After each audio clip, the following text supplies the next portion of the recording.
Okay, it's October once more, so you know what that means. Time to tackle some horror anime once more. Alright, let's get started.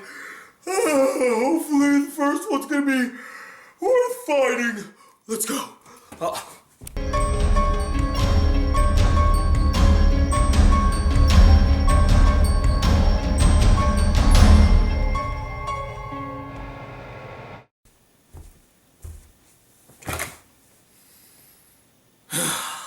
Well, I guess I should just put this back where it belongs, because I'm not gonna need it for this review.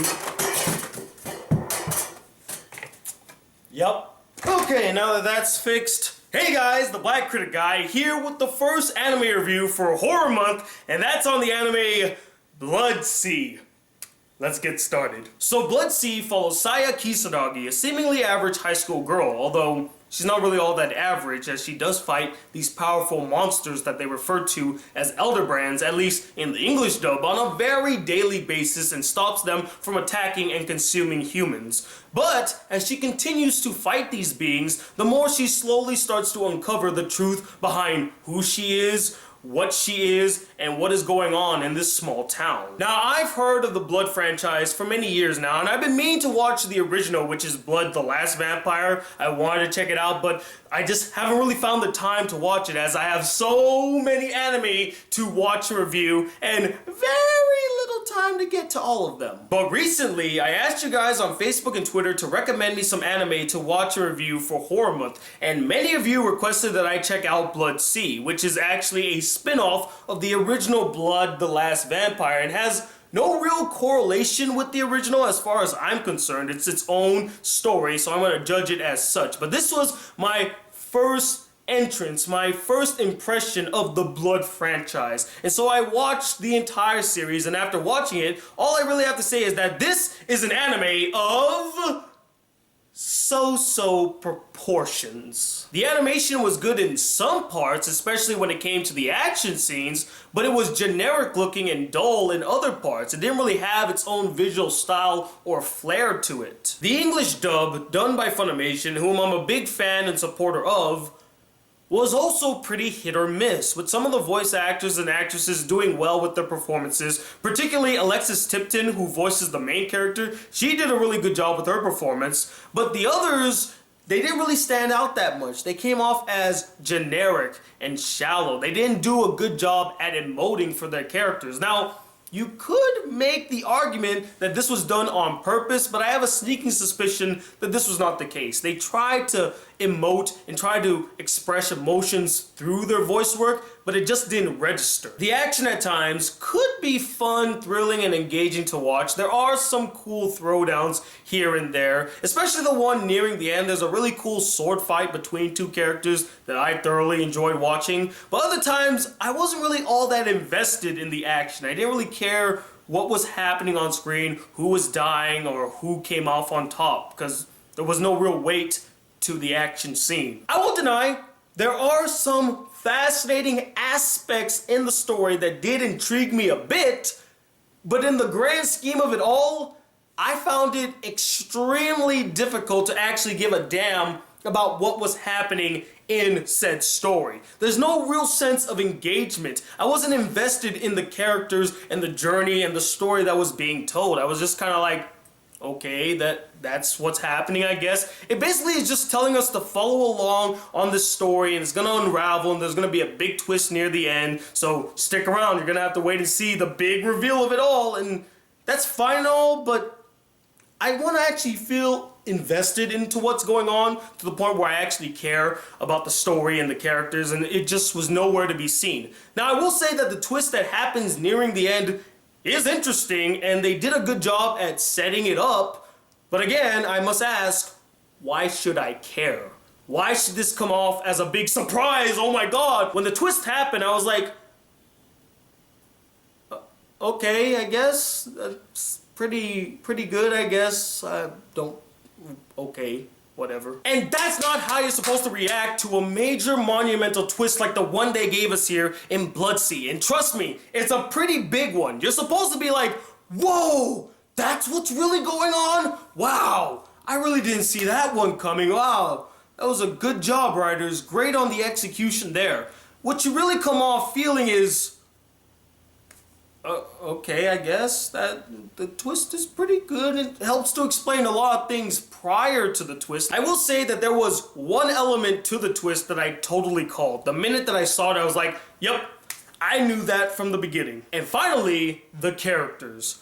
Much like the story, there were some aspects to some characters that were intriguing and to a certain extent enjoyable, but a majority of them are so hollow, paper-thin, and one-dimensional that you could care less about a single one of them. They could die at any moment, and a lot of them do, and you're gonna be like, ooh, oh my god, that was a pretty gruesome and gnarly death, but who was that person again? Why was that person so important to the story and to the other characters? What impact did this character have to everything that was presented to us? Why should I actually care that this character is now dead? Let me tell you, there are some gruesome deaths in this anime. I mean, borderline corpse party type deaths. But even though the deaths are pretty gruesome, it doesn't change how you feel about the characters. It's not gonna make me care more about them after they received a gruesome death. I'm just gonna feel the same way I did when they were still alive. Like, okay, that character's dead. Ooh. Yeah, that character's definitely dead. Most of these characters come off as disingenuous, and I never really felt a real bond or connection forming between any of them. But, interestingly enough, there is an explanation behind this that they reveal in the twist later on. And I must say that helped to give me so much more clarity on the character's purpose and motivations in the story. Does it excuse their blank characters? Absolutely not. But at least it paints a much more vivid picture as to why the characters are even in the story to begin with. But come on, even with that explanation, you could have made these characters a bit more interesting and engaging. Even though you explain all of that, the characters are still pretty boring and I didn't care about them. But I do have some legitimate issues with Blood-C. The biggest one of them all is the lack of explanation. There are so many things left up in the air and unanswered by the series end. The most insulting one of them all is actually the way that the series ends. It leaves on an open note with so much unresolved and so many things left unexplained, and it just made me want to pull my hair out and go, really? That's the way you're gonna end this series. That is such a spit in the face to the people who dedicated their time to watch this damn thing. You couldn't even give some resolution to the story that you're telling. I mean, I get it, there is a movie that kind of explains all of this, but if you have to make your audience have to go and research the ending, I mean, that in itself is kind of insulting. Why can't you just resolve your story in your series? I mean, it's the equivalent of saying, hey, you wanna know how it ends? Go read the manga. It explains everything. I mean, it's the same thing, but it's just a different coat of paint. Instead of having to go read the manga, you have to go watch the movie if you want some closure. Why can't you just give us the closure in the damn series? I know why.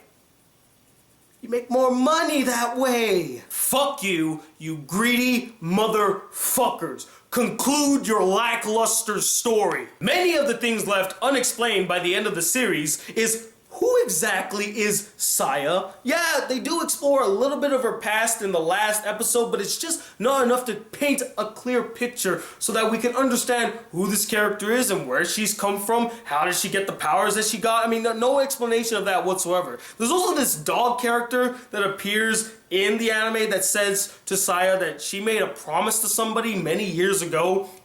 Who did she make a promise to? You never learn. In fact, you want to add insult to injury? The last line of the series is the dog saying, I think it's time for me to tell you who you made that promise to. Da-da-da-da-da, credits rolling and stuff, and I'm like,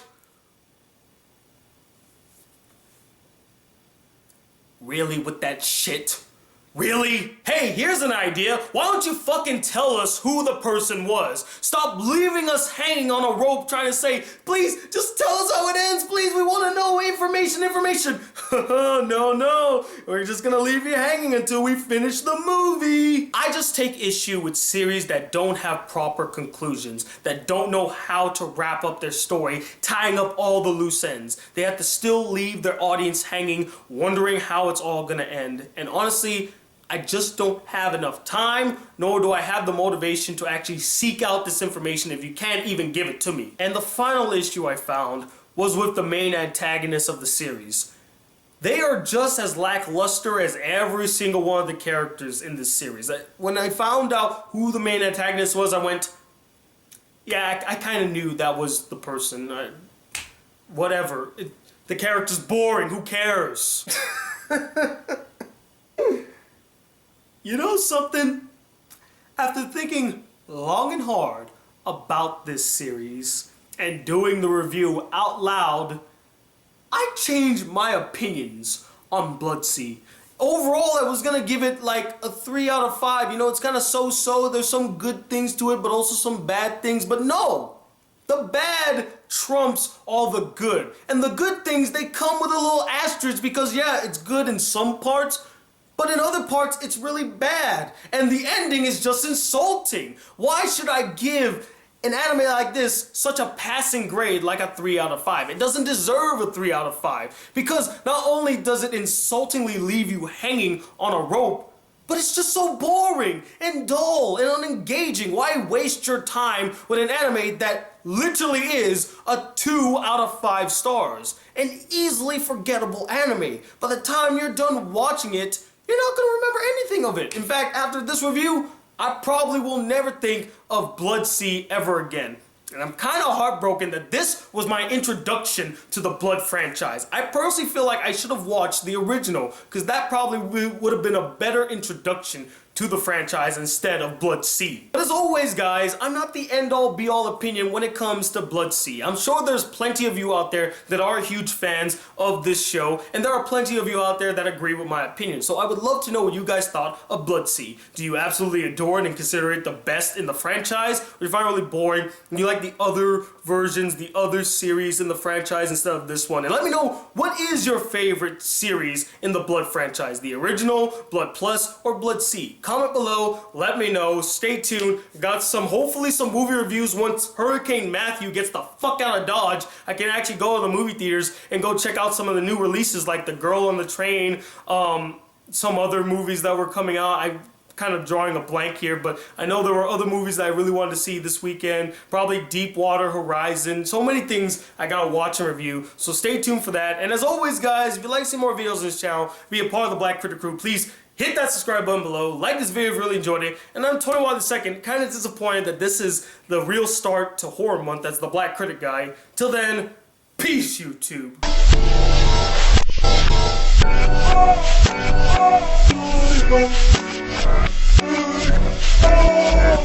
Oh,